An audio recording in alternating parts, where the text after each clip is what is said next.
Le Lingo e-commerce Day 2016, c'est l'occasion de croiser quelques stars du e-commerce français. Bonjour Marc Ménazé. Bonjour Bertrand. Ça va bien ? Ça va, super. Marc Ménazé, Menlook, c'est combien de personnes maintenant ? Menlook, c'est quasi 150 personnes qui sont basées à Paris, où on est né, Barcelone, Hambourg et Londres. Ça a décollé, mais de façon verticale, un moment précis de l'histoire, en fait.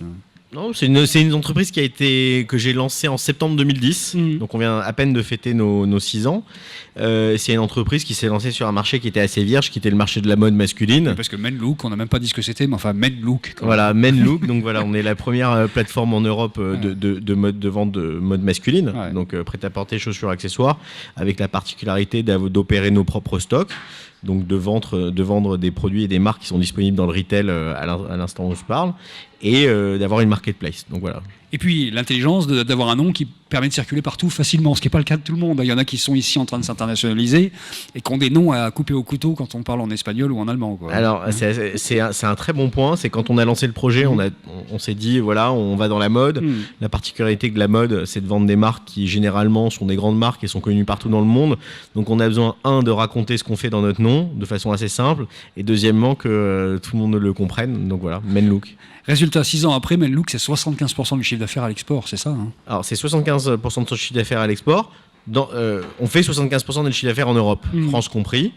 Et on fait 25% de notre chiffre d'affaires en dehors d'Europe, donc aux États-Unis, en Corée, au Japon, en Australie, donc des pays exotiques. Le mois dernier, on a envoyé des commandes dans 105 pays. Donc vous n'avez rien à apprendre d'un jour comme ça. Finalement, vous transmettez vos savoir-faire. Non, on a beaucoup à apprendre d'un jour comme ça, parce que parce que justement, ce qui est problématique à l'international, c'est d'avoir cette finesse d'approche qu'on essaye de chercher, et en fait en venant à ce genre de conférences et d'événements, ça nous permet de rencontrer des entrepreneurs, de rencontrer des gens qui font finalement le cross-border, qui ont tenté leur chance avec plus ou moins de réussite ou d'échecs, et c'est ce qu'on aime.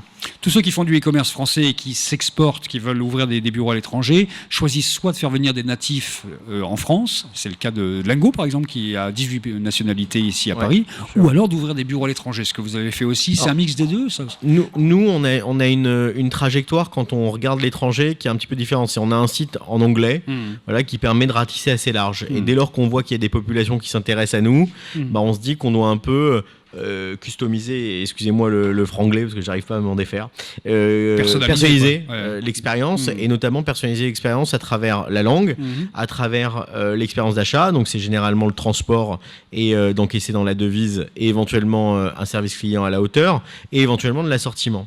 Et puis donc ça c'est le premier paramètre. Le deuxième paramètre, c'est qu'on est une boîte qui est extrêmement entrepreneuriale, voilà, et on s'est dit 2 fois dans notre vie, en Angleterre et en Allemagne, que si on faisait l'acquisition d'entreprises qui nous ressemblaient, alors pas exactement, mais voilà, qui avaient beaucoup de similitudes, ne serait-ce que le marché, on pourrait s'installer en local en ayant une présence, une entreprise qui est connue depuis longtemps, donc du coup attirer les talents, avoir une vraie existence. C'est ça la solution aussi, c'est de faire des acquisitions un peu stratégiques. Exactement, et de ramener des forces vives, on va dire, au projet, c'est ce qu'on a fait en Angleterre et en Allemagne. Donc on achète de la clientèle, mais de la connaissance culturelle du pays aussi, du marché aussi, c'est ça qui s'intègre facilement. Exactement. Ouais. Et c'est pas trop compliqué, est-ce qu'il y a des marchés qui sont très compliqués en Europe, justement ? Parce qu'on me dit parfois que l'Espagne, par exemple, c'est un truc où il faut vraiment aller avec des pincettes. Alors Bertrand, je vais vous faire une annonce. Tout est compliqué. Voilà.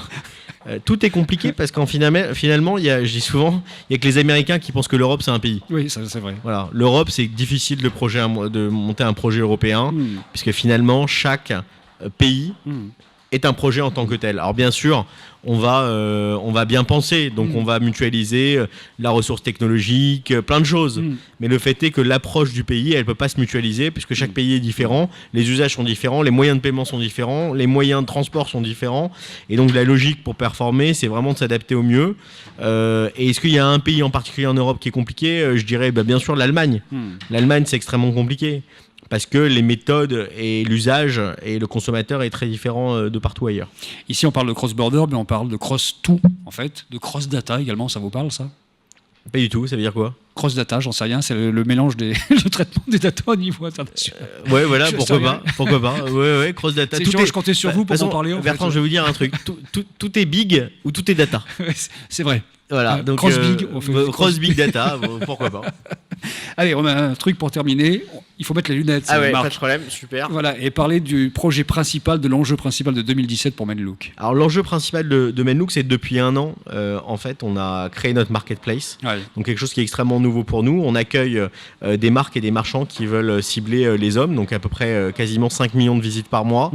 On a un garçon qui nous a rejoint exceptionnel qui s'appelle Vincent Redrado, qui est donc le patron, bien sûr, un entrepreneur. Formidable, et le patron de la marketplace de Menlook, qui est un des enjeux principaux de notre entreprise. Voilà, pour accompagner des marques à ouvrir leur shop dans Menlook partout en Europe et de faire du cross-border, parce que quand on ouvre en une ouverture sur Menlook, ça nous permet de ratisser assez large et d'aller chercher plein de clients dans plein de pays. Donc voilà, ça marche très bien, on est ravis de l'attraction commerciale qu'on a et des marques qui nous rejoignent en marketplace, et donc on souhaite le développer énormément dans les 18 à 24 prochains mois. Les lunettes, c'est moi qui vous les ai passées. La veste, c'est sur Menlook que vous l'avez acheté. La veste, c'est sur Menlook, absolument. C'est de la marque M Studio. M Studio, c'est la marque propre de Menlook. Et j'ai même pas le prix, mais je sais que c'est un très bon rapport qualité-prix. Il manque l'étiquette. Ouais, voilà. Merci Marc. Merci Bertrand.